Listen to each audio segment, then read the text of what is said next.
RS brothers లో ఆషాఢం KG sale మళ్ళీ మొదలైంది. మరెన్నో క్రేజీ ఆఫర్స్ లు ఖైదీ చేయండి RS brothers.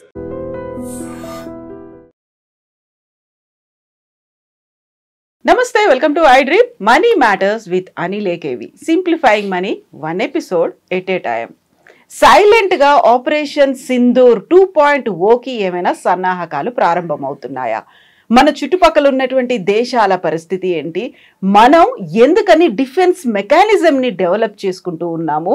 At the same time అమెరికాలో ఏం జరుగుతోంది, ఆఫ్ఘనిస్తాన్లో ఏం జరుగుతోంది, ఇజ్రాయెల్లో ఏం జరుగుతుంది, ఇవన్నీ మన మీద ఎలాంటి ఇంపాక్ట్ చూపించబోతున్నాయి, పర్టికులర్గా స్టాక్ మార్కెట్ మీద ఎలాంటి ప్రభావం ఉండబోతుంది? మనతో పాటుగా ఉన్నారు అనిల్ ఏకేవి. హలో అండి అనిల్ గారు, చాలా రోజులైంది మీతో మాట్లాడి. ఆపరేషన్ సింధూర్ ఏప్రిల్లో జరిగింది. ఆ తర్వాత సడన్ గా సైలెంట్ అయిపోయారా అనుకుంటే కాదు అనే పరిస్థితి కనిపిస్తోంది.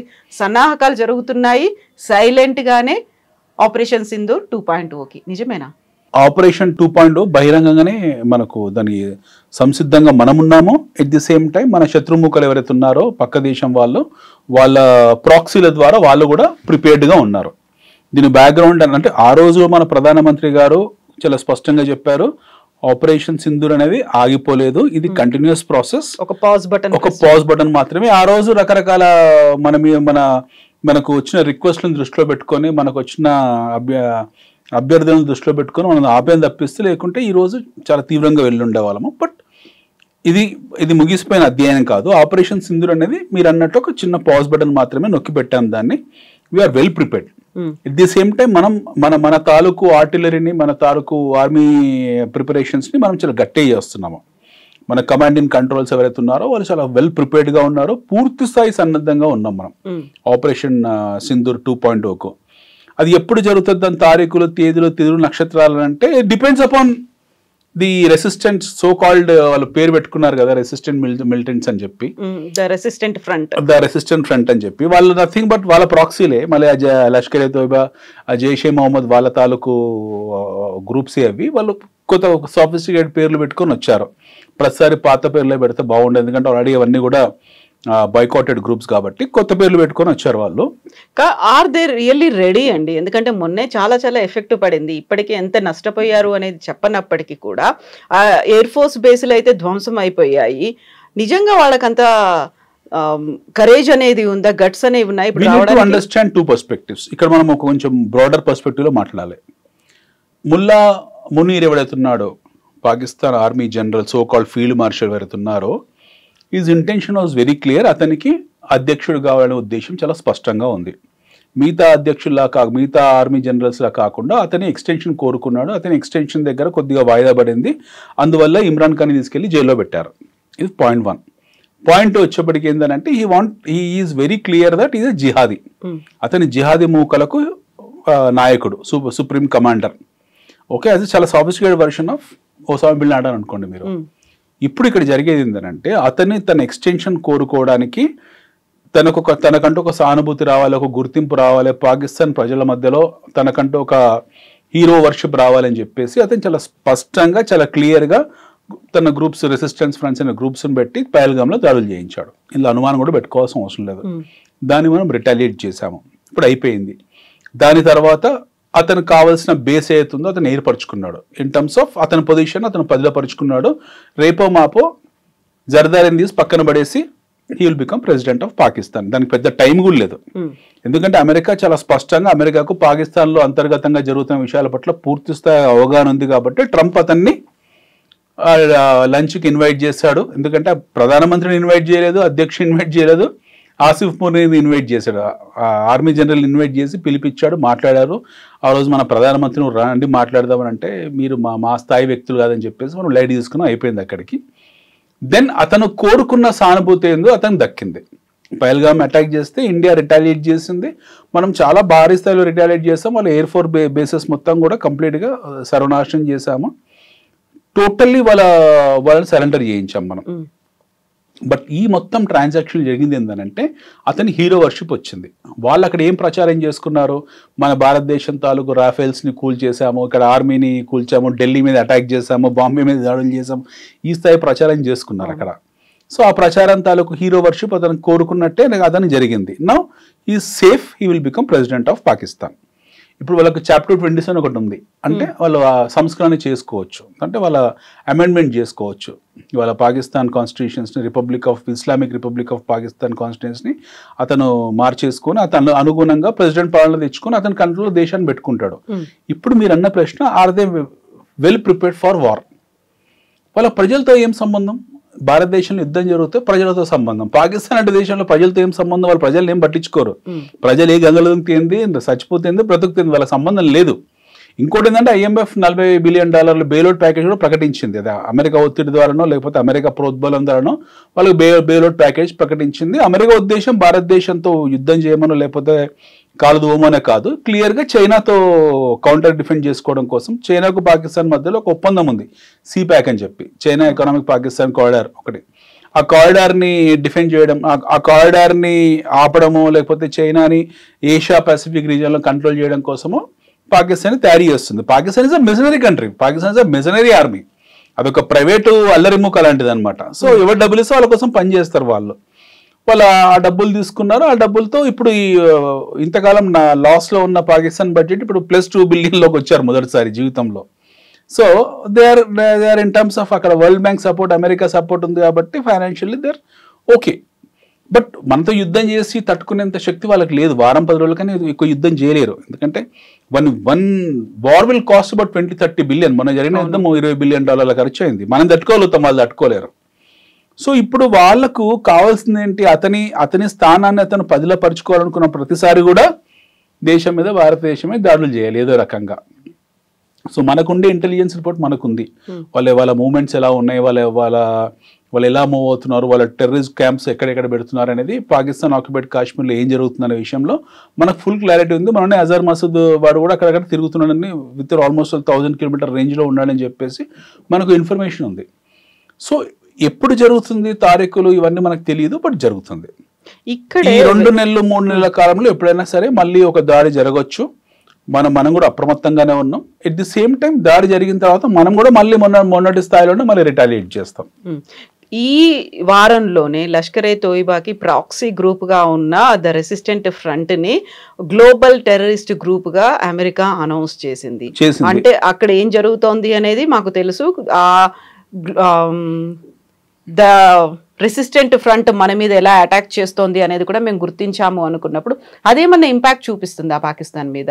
అట్లా పాకిస్తాన్ అమెరికాని ద్వంద్వ ప్రమాణాలు, డబుల్ స్టాండర్డ్స్, త్రిబుల్ స్టాండర్డ్స్ ఇక్కడ డిక్లేర్ చేస్తారు, అక్కడ సపోర్ట్ చేస్తారు. America is playing all dirty games, dirty politics across the global. అమెరికాకు 1 నాలుక 2 నాలుకలు 100 నాలుకలు ఉన్నాయి.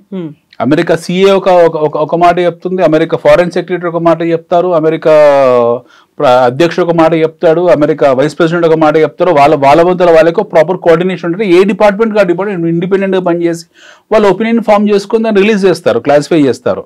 అంత తప్పిస్తే ఒక కోఆర్డినేటివ్ పద్ధతిలో వాళ్ళు పనిచేసిన దాఖలాలు ఏమీ లేవు, ఎస్పెషల్ ఇండియా పాకిస్తాన్ ఇష్యూలో.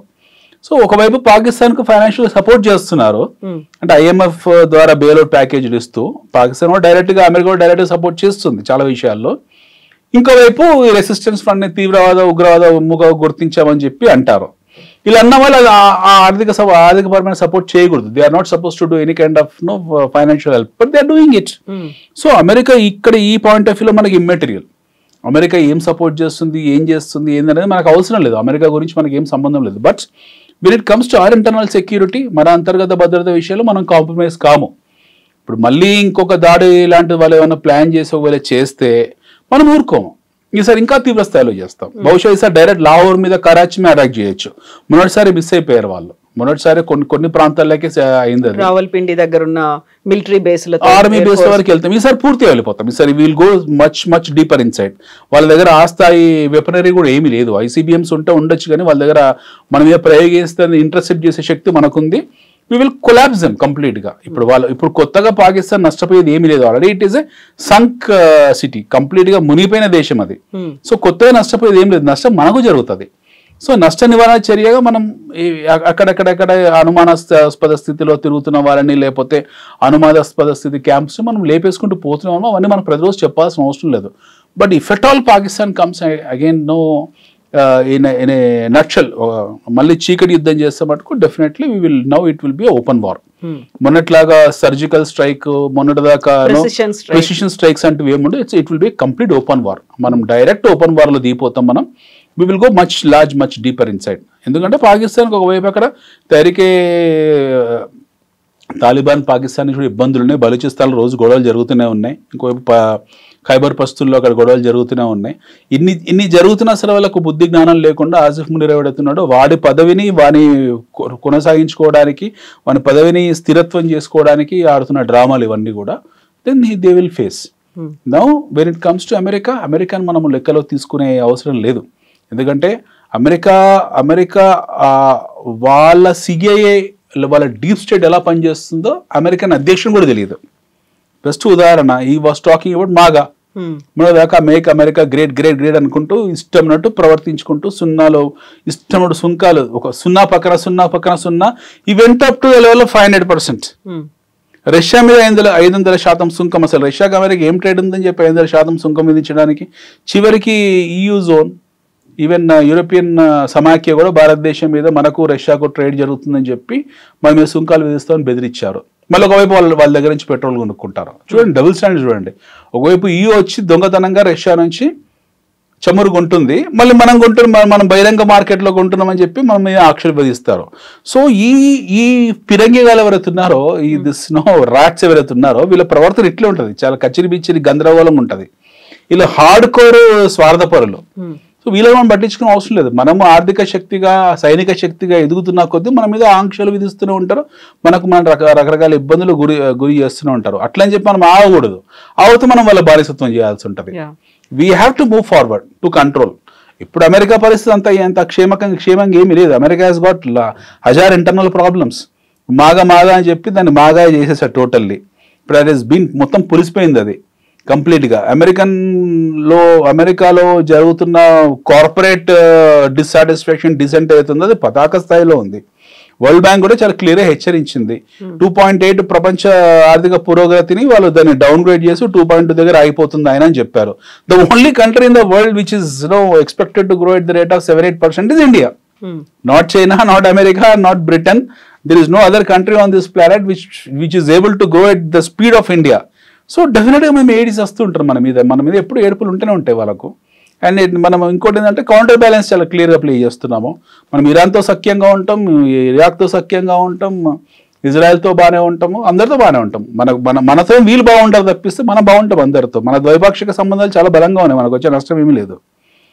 ఇప్పుడు మాగా ఏదైతుందో this non sense make America great ఏదైతుందో దట్ హెస్ మేడ్ అమెరికా పాపర్. పూర్తి స్థాయిగా అమెరికాని కుదేలు పరిచే స్థాయికి తీసుకెళ్లిపోయింది. సో దాని నుంచి వాళ్ళు బయటపడడానికి ఇప్పుడు సడన్ గా మీకు ఎప్స్టైన్ ఫైల్స్ బయటకు వచ్చాయి. ఈయన స్కాండిల్ బయటకు వచ్చింది. మరి ఇది ఎటు దారి తీస్తుందో మనకు తెలియదు. We don't know what kind of shape it will take. So Trump and Elon Musk మధ్యలో ఉన్నటువంటి గొడవ ఇటువైపు దారి తీసింది. ట్రంప్ ఎలాన్ మస్క్ మధ్యలో గొడవ, yes of course Trump Elon Musk గొడవ బహుశా somebody is firing from the shoulders of Elon Musk. Elon Musk భుజాన్ని డీప్ స్టేట్ వాడుతుంది. ఎందుకంటే ట్రంప్ ఆగడాల్లో మితిమీరిపోయాయి. ఆయన మానసిక స్థితి కూడా క్లినికల్లీ పారానోయిడ్గా మారిపోయాడు పూర్తి స్థాయిగా. ఎప్పుడు ఎట్లా ప్రవర్తిస్తున్నాడో తెలియదు. మీరు చెప్తే ఆశ్చర్యపోతారు. 2000 జనాభా 3000 జనాభా ఉన్న చిన్న చిన్న ద్వీపాల మీద కూడా అతను ఆంక్షలు సుంకాలు విధించాడు. అంటే ఏ స్థాయికి దిగజారిపోయారు అర్థం చేసుకోండి. మేక్ అమెరికా గ్రేట్ అంటే ఏంది? అమెరికా నువ్వు నీ దేశాన్ని గ్రేట్ చేసుకో, కానీ చిన్న చిన్న ద్వీపాలు చిన్న చిన్న దీవులు 10,000 జనాభా 15,000 జనాభా ఉన్న దేశాల మీద కూడా 50% 60% సుంకాలు టారిఫ్లు విధిస్తే అది ఎంత హాస్యాస్పదంగా ఉంటుంది. సో ఇది మొత్తం ట్రేడ్ బ్యాలెన్స్ని దెబ్బతీస్తుంది.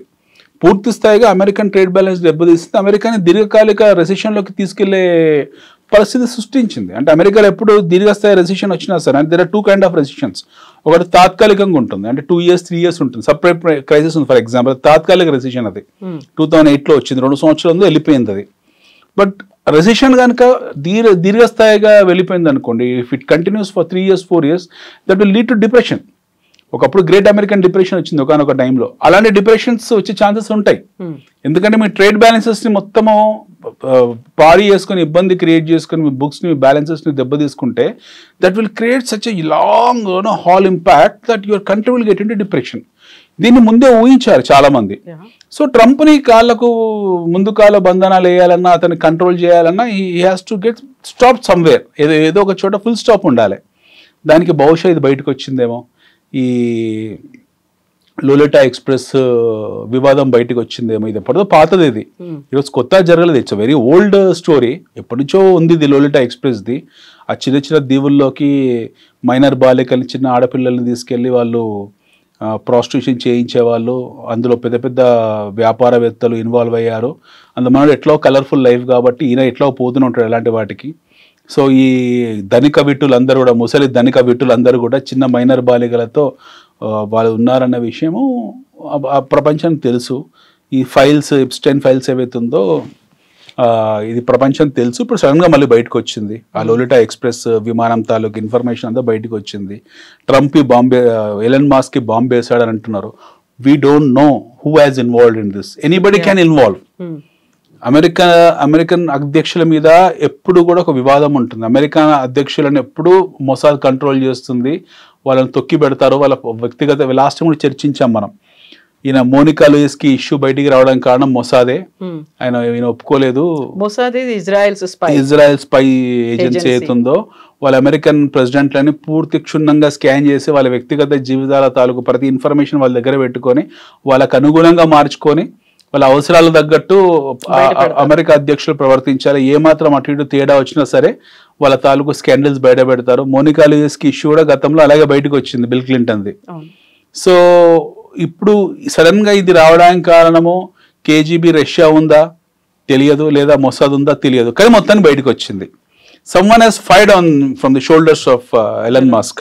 ఎలన్ మాస్క్ ఈ బాంబు ఇలా వేసాడు అని అంటే కేజీబీ ఉండొచ్చు, మీకు తెలియదు. రష్యా పుతిన్ కూడా చాలా డిస్సాటిస్ఫై. మేము జిగిరి దోస్తులం, జానే జిగర్ ఫ్రెండ్స్ అన్నట్టు మొన్నదాకా మాట్లాడాడు ట్రంప్. సడన్ గా మొన్న ఒక ఆడియో టేప్ లీక్ అయింది, క్యాన్ యూ బాంబ్ మాస్కో అని చెప్పి. జెలెన్స్కీతో అంటున్న మాటలు, నువ్వు మాస్కో మీద బాంబులు వేయగలుగుతావు, నేను నీకు బాంబులు ఇస్తా అన్నాడు. సో వాళ్ళ దేశమే నువ్వు బాంబులే, నువ్వేడివి. సో ఇవన్నీ ఎలా ఉన్నాయంటే చాలా హాస్యాస్పదంగా ఉంటాయి. ఇంకో దేశంతో యుద్ధం చేస్తుంది. ఉక్రెయిన్ రష్యాతో యుద్ధం చేసుకుంటున్నారు, వాళ్ళు కొట్టుకు చేస్తున్నారు. నాటో తరఫున నువ్వు ఇన్వాల్వ్ అయ్యావు, బాగానే ఉంది. నువ్వెవరు మధ్యలో వెళ్ళి రష్యా మీద బాంబు వేస్తావు, నీకు బాంబులు ఇస్తానంటే ఈయన ఈ మాట అన్న తర్వాత వారానికి బయటకు వచ్చింది లోలిటా ఇష్యూ. సో అక్కడ వాళ్ళు ఇన్వాల్వ్ అయ్యారా తెలియదు, ఎందుకంటే ట్రంప్ను కట్టడి చేయడానికి. లేదా మొసాద్ ఇప్పుడు సిరియా మీద దాడులు చేయడం మొదలుపెట్టింది.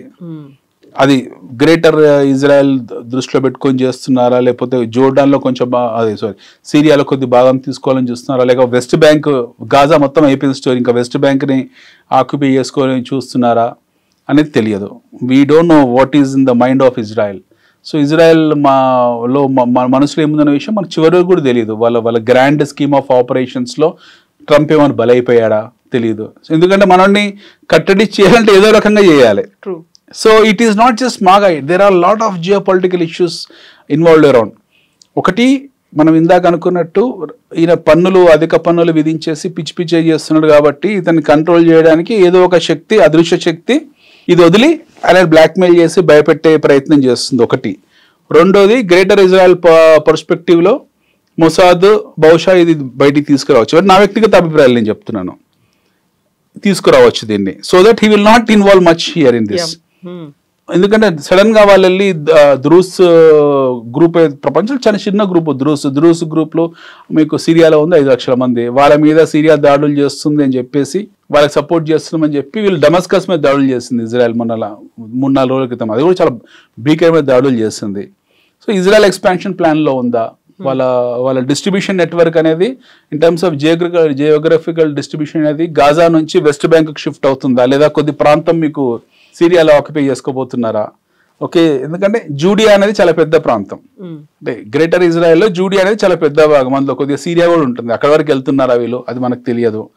ఎట్ ది సేమ్ టైం జెలెన్స్కీని ఎక్కువ ప్రోత్సహించి మొన్నదాకా మేము విత్డ్రా చేస్తాము, డబ్బులు ఇవ్వమని చెప్పిన ట్రంప్ సడన్ గా నువ్వు మాస్కో మీద బాంబులు వేస్తావు అన్నాడు. సో కేజీబీ ఏమైనా వాళ్ళ దగ్గర ఇన్ఫర్మేషన్ పెట్టుకుని బాంబు వేసిందా తెలియదు. For what's ever reason, from మీరన్న స్టాక్ మార్కెట్ పర్స్పెక్టివ్, ఇది కొంచెం వేడెక్కుతాయి, ఇది కొద్దిగా హీట్ ఎక్కుతాయి, ట్రంప్ వెనక్కి దిక్కుతాడు. వరల్డ్ వైడ్ ఇంపాక్ట్ ఉంటుంది ఇది. ఎందుకంటే nobody wants there country to get de facto deficiency. So వాళ్ళకి ఎట్టి పరిస్థితుల్లో బలహీనపడే ఉద్దేశం వాళ్ళు ఉండరు. మన దేశం కానివ్వండి, ఈవెన్ పనికి మన పాకిస్తాన్ కానివ్వండి, వాళ్ళు బలహీన పడాలని కోరుకోరు కదా. ట్రంప్ నిర్వాహకం ఎట్లుందంటే ఆయన దేశం రెసిషన్లోకి వెళ్ళడం కాదు, ఆయన వల్ల పక్కనలోకి వెళ్ళినా రెసిషన్లోకి వెళ్ళే పరిస్థితికి వచ్చింది.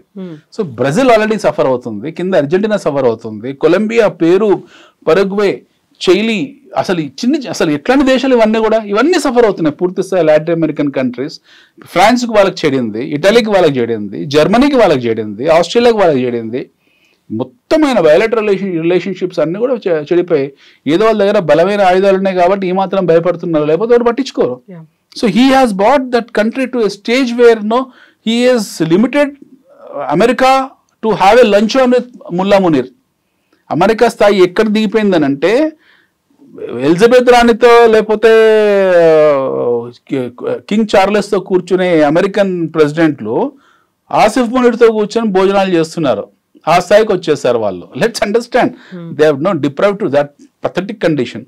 So Americans deep state will not accept this. వాళ్ళు ఒప్పుకోలేరు. వాళ్ళ అగ్రరాజ్య హోదాను వాళ్ళు కోల్పోవడానికి వాళ్ళు ఇష్టపడరు. ఇప్పుడు వాళ్ళని కట్టడి చేయాలంటే ఎట్టి పరిస్థితిలో మీరు ట్రంప్ని కట్టడి చేయాలి. So that 1 shot 4-5 birds. ఒకటి, ఈ సుంకాలు గింకాలు ఇవన్నీ నాన్ సెన్స్ పక్కన పెట్టేసుకొని బుద్ధిగా పనిచేసుకోవడము, ఇంటర్నల్గా డెవలప్ చేసుకోవడము.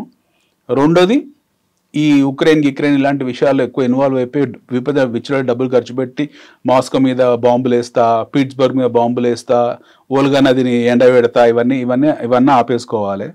మూడోది, ఇజ్రాయెల్ మనం అనుకున్నది కూడా రేపు పొద్దున ఇజ్రాయెల్ మీద ఎలాంటి ఆంక్షలు విధించకుండా లేదా సపోర్ట్ ఆపకుండా ఉండడానికి రావచ్చు. సో ఈ 3 dimensions దీనికి ఉన్నాయి ఈ పర్టికులర్ ప్రోగ్రామ్కు. ఇన్ని రకాల జియో పొలిటికల్ ఇష్యూస్ అనేవి ఉన్నాయి డిఫరెంట్ కంట్రీస్లో, అక్కడ అన్సర్టనిటీ అనేది ఉంది. ఇవన్నీ ఉన్నప్పుడు ఇదే సరైన మౌకా అనుకుంటుందా భారతదేశం కూడా మళ్ళీ అటాక్ చేయడానికో, లేకుంటే పాకిస్తాన్ నుంచి వస్తే ఒకసారి పాకిస్తాన్ కనుక ఈసారి ఏదైనా చేసింది అంటే మేము కంప్లీట్గా దాన్ని తుదముట్టిస్తామనేటువంటి ఒక మాట ఓపెన్లీ సేడ్ ఇట్. మనం దీని ఏం సీక్రెసీ పెట్టలేదు ఈ విషయాన్ని. నువ్వు మళ్ళీ ఒకసారి కనుక నువ్వు ఆయుధాలు రెడీ చేసుకుంటే మేము ఇక్కడ రెడీగా ఉన్నాము. And this time it is nothing called as precise guided bombing. We will go cluster bombing. ఇంకా అలా అనుమానం కూడా పెట్టుకోవాల్సిన అవసరం లేదు. ఈసారి కనుక పిచ్చి వేషాలు వేసి మొన్నట్లాగా రెసిస్టెన్స్ ఫ్రంట్లో వచ్చి పహల్గామ్ లాంటి దాడులు ఏమైనా చేస్తే ఈసారి మనం ఊరుకోము. We will do carpet bombing కంప్లీట్గా. అస్సలు ఊరుకోము. మీరు చూడండి లాస్ట్ 2 months మన ప్రిపరేషన్ ఎంత అద్భుతంగా ఉందో. We're just preparing for a war. అంటే మన దేశ సైనిక శక్తులన్నీ కూడా మోహరించినాయి బార్డర్ మీద. మనం అప్గ్రేడ్ చేసుకుంటున్నాం. మన వెపనరీని చాలా తీవ్రస్థాయిగా అప్గ్రేడ్ చేసుకుంటున్నాము. మళ్ళీ 30 రాఫెల్కి ఆర్డర్ ఇచ్చాం. మనము SU అడ్వాన్స్ వర్షన్స్ తీసుకుంటున్నాం రష్యా నుంచి. 500కి వెళ్ళిపోయాం మనము. ఆకాష్ని కానీ, పృథ్వీని కానీ, లేకపోతే బ్రహ్మోస్ని కానీ లాంగ్ రేంజ్ మిసైల్స్ అన్ని మనం తయారు చేసి పెట్టుకుంటున్నాము. ఇంటర్సెప్ట్ చేయడానికి మన బ్యాలిస్టిక్ మిసైల్స్ అన్ని రెడీగా ఉన్నాయి. సో ఇప్పుడు ఈ లాస్ట్ 2 monthsలో ఆల్మోస్ట్ 100% అప్గ్రేడ్ అయ్యాం మనం. ఇక్కడ నుంచి ఇది కంటిన్యూ అవుతుంది. Now we're an export oriented country. Defence సెక్టర్లో we're export oriented country. So మన స్థాయి చాలా పెద్దది. సో పాకిస్తాన్ మనతో యుద్ధం చేసి 1-2 గంటల కన్నా ఎక్కువసేపు నిలబడలేదు. దాన్ని నివారించడానికి మనం పెద్ద ఆయుధాలు ఉపయోగించాల్సిన అవసరం లేదు. జస్ట్ ఇట్లా రాళ్ళు కొడితే పడిపోయి వాళ్ళ తుప్పుపట్టిన F-16 అవన్నీ. యాజ్ ఎ సెట్, వాళ్ళు మన మీద దాడులు చేయాలన్నా మళ్ళీ ఇలాంటివి చేయాలన్నా కూడా ఈ జిహాదీ మూకలని పోషిస్తున్న ముల్లా మునీరే తన స్థానాన్ని పదిలపరుచుకోవడానికి అసద్ మసూద్ అలాంటి పావులను వాడుకుంటాడు. He will use all these points for his benefit and safety. And అక్కడ ఏంటంటే రోజుకి ఇమ్రాన్ ఖాన్కు మద్దతు పెరుగుతుంది. ఆ మద్దతును తగ్గించడం కోసం ఇతను మన మీద పహల్గామ్ దాడులు చేయించి ఆ మద్దతును తన వైపు డైవర్ట్ చేసుకుంటాడు. కానీ ఎక్కువ రోజులు ఉండదు, ఆవిరైపోతాయి ఏదో ఒక సందర్భంలో. ఇంటెలెక్చువల్స్ ఉంటారు కదా మాట్లాడే వాళ్ళు అక్కడిక్కడ.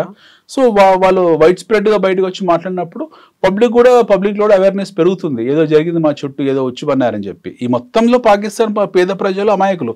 80% 85% population is below poverty line. Poverty line మనకు వాళ్ళకు మధ్యలో డిఫరెన్షియన్స్ మారుతుంది. మన పావర్టీ లైన్ వేరు, వాళ్ళ పావర్టీ లైన్. వాళ్ళ పావర్టీ లైన్ అంటే ఒక పూట భోజనం ఆరన్నో కంప్లీట్గా పస్తులు ఉండడం. సో మన దగ్గర అలా కాదు కదా. మన బేసిక్ నీడ్స్ ఉన్న తర్వాత కూడా మనం పావర్టీ లైన్ కింద BPL కిందనే మాట్లాడుతున్నాం. వాళ్ళ బేసిక్ నీడ్స్ లేని పావర్టీ లైన్. సో 80% పాపులేషన్ అక్కడ చాలా దుర్భరమైన పరిస్థితిలో ఉన్నారు. వాళ్ళకి తెలియదు, అమాయక ప్రజలు వాళ్ళు. ఖచ్చితంగా వాళ్ళకి తెలియదు. వాళ్ళని రాడికలైజ్ చేశారు. ఎట్ ది సేమ్ టైం దాని చుట్టూ పెట్టుకుని ఆడుకుంటున్నారు వీళ్ళు. అయితే వాట్ విల్ హ్యాపెన్ ఆపరేషన్ 2.0 ఎప్పుడు జరుగుతుంది అనేది ఈ సంవత్సరం అయితే ఖచ్చితంగా జరుగుతుందండి. This Diwali we will have two kind of Diwalis. One is ఒకటి సంస్కృతపరమైన దివాలి మనకు ఉంటుంది, మన పండుగ సహజ సిద్ధమైన దీపావళి పండుగ ఉంటుంది, మన కల్చరల్ పండుగ మనకు ఉంటుంది, ఈ దీపావళి ఉంటుంది. ఈ మనం ప్రత్యేకంగా పటాకులు కొనుక్కోవాల్సిన అవసరం లేదు. ఈసారి మనం వెళ్ళి షాపింగ్ చేయాల్సిన అవసరం లేదు, మన సైన్యం వాటిని చూపిస్తుంది. This Diwali will have long range missiles and long range rockets firing in the sky. Will be seeing all that. మనం ఖచ్చితంగా అది చూస్తాం. ఎందుకనంటే ఈ 2 నెలల్లో మీరు అనుకునే మాగా ట్రంప్ గింపు ఇష్యూస్ అన్ని డౌన్ ప్లే అయిపోతాయి, ఇవన్నిటి కూడా సెటిల్ అయిపోతాయి more or less. Okay, he will no go back. There are lot of setbacks for him to make him to go back. అది సెట్ అయిపోతుంది. Zelensky mostly will be out of the picture. వచ్చే 2 నెలల్లో Zelensky ఉండడు, పిక్చర్లో ఉండడు. What Russia wants, what Putin wants, he will achieve it. జెలెన్స్కీని picture లేకుండా చేస్తాడు, ఆ నాటోలో మెంబర్షిప్ లేకుండా ఉక్రెయిన్ చేస్తారు.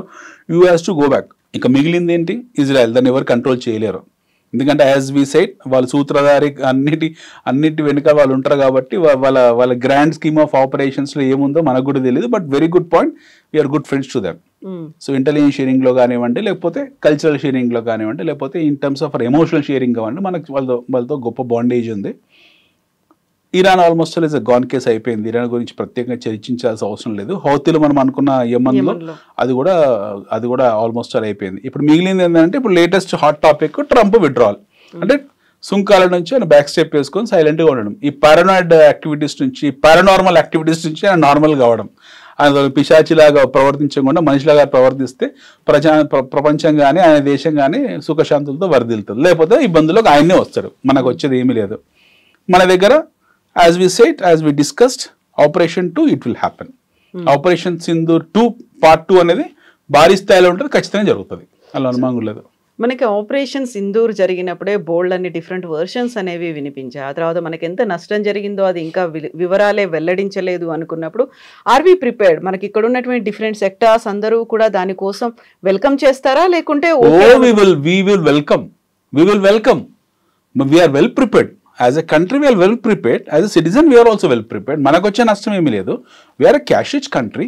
Almost $650 billion cash reserves ఉన్న దేశం మనది. World is looking at India in terms of a greater exports. మరి పొద్దున మనం చైనాకు option కాబోతున్నాం in terms of ancillary manufacturing. కుటీర పరిశ్రమకు మనమే హబ్ కాబోతున్నాము. చైనా ఇప్పుడైతే $500 billion ఎక్స్పోర్ట్స్ అయితే చేస్తుంది అమెరికాకు, అందులో 10-20% షేర్ మనం దక్కించుకున్నా చాలు. మనం ఈ స్థాయిలో ఉండం, ఇక్కడ నుంచి ఇంకో 3-4 digit స్థాయిలోకి వెళ్ళిపోతాము. రెండోది వచ్చేప్పటికి నష్టం ఏం జరిగినా సరే విత్ ఇన్ ది బడ్జెట్లో జరుగుతుంది నష్టం. పాకిస్తాన్తో మనం జరిగిన యుద్ధంలో జరిగిన నష్టం ఏతుందో మనం కూడా నష్టపోయి ఉంటాం. ఓకే, ఇన్ టర్మ్స్ ఆఫ్ నష్టం మొత్తం $20 billion నష్టం జరిగింది అంటున్నారు. ఇది ఆపరేషన్ సింధూర్ Part 1లో. అలా 90% పాకిస్తాన్ భరించాల్సింది. మనకు వచ్చిన నష్టం మనకేం పహల్గామ్లో ప్రాణాలు కోల్పోయింది తప్పిస్తే ఫిజికల్ నష్టాలు లేకపోతే అసెట్ నష్టాలు మనకేం జరగలేదు. We did not lose a single assets. మన ఆర్మీ అసెట్స్ మనం ఏం కోల్పోలేదు. ఒకవేళ ఏమైనా నష్టం రేపు పొద్దున భవిష్యత్తు జరిగినా సరే మన ప్రొవిజన్స్ ఉన్నాయి.